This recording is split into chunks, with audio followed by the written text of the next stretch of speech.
Bonjour à tous, j'espère que vous allez tous bien. Je suis Stéphanie Arnold, diététicienne et naturopathe et aujourd'hui, mes petits conseils, pour, ne pas prendre, du poids pendant les fêtes. Alors c'est, d'essayer de manger en pleine conscience. C'est un conseil que je donne régulièrement, mais, par exemple les petits gâteaux, de Noël, vous pouvez,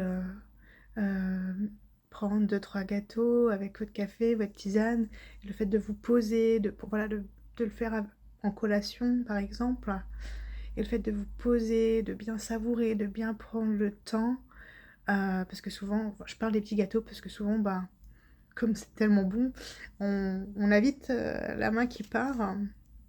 J'ai déjà fait l'expérience d'ailleurs une fois de dire non, j'en prendrai pas cet après-midi. Je crois que 10 fois mon bras il allait les chercher. Je les ai pas pris, mais c'est déjà ce réflexe. Et le fait de vous poser, de boire un café ou une tisane ou un chocolat chaud, peu importe, moi je vous parle des petits gâteaux, mais ça peut être autre chose. Euh, Autre chose qui vous réconforte, le fait de prendre le temps, de savourer, eh ben, on va pas être moins attiré parce que ça reste toujours des bonnes choses, mais ça va limiter les compulsions. Enfin, en tout cas, voilà, le fait de prendre son temps et de bien savourer, ça va, et de faire une collation. Ce qu'il faut savoir, pourquoi j'insiste sur les collations, c'est qu'on commence à avoir faim à partir de 3 heures. Entre chaque repas, tout doucement, quelques signes de faim se fait sentir. Et c'est important des fois de se poser, de faire une collation pour éviter que on se retrouve des fois 5-6 heures sans manger et avoir une de ces dalles. Et se jeter du coup sur la nourriture. Euh, Mes petits consignes je referai peut-être une autre vidéo aussi là-dessus par rapport à Noël, au Nouvel An.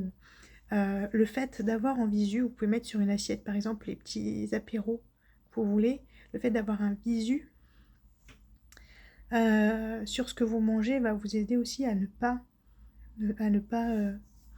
en manger de trop. C'est bien, c'est important de pouvoir s'écouter. Une autre petite technique, c'est lors du repas, quand vous voulez vous resservir par exemple, euh, vous pouvez aussi attendre quelques minutes et savoir si vous avez encore faim. Au bout de quelques minutes, ça vous laisse le temps de prendre la réflexion, est-ce que j'ai encore faim? Et si oui, dans ce cas, je me resserre. Pareil, on peut faire cet même exercice en plein milieu de notre assiette, se dire est-ce que j'ai encore faim? Est-ce que j'ai toujours la même sensation que j'ai du début? Donc savoir le temps de s'écouter, de quel goût ça a. Pareil, le goût qu'on a au début du repas et au milieu du repas, je dis pas que ça va changer non plus, mais on, quand on n'a plus envie d'un aliment, on le sent aussi. Euh, donc voilà, donc aujourd'hui c'est prenez le temps. Donc voilà, je vous souhaite une bonne journée.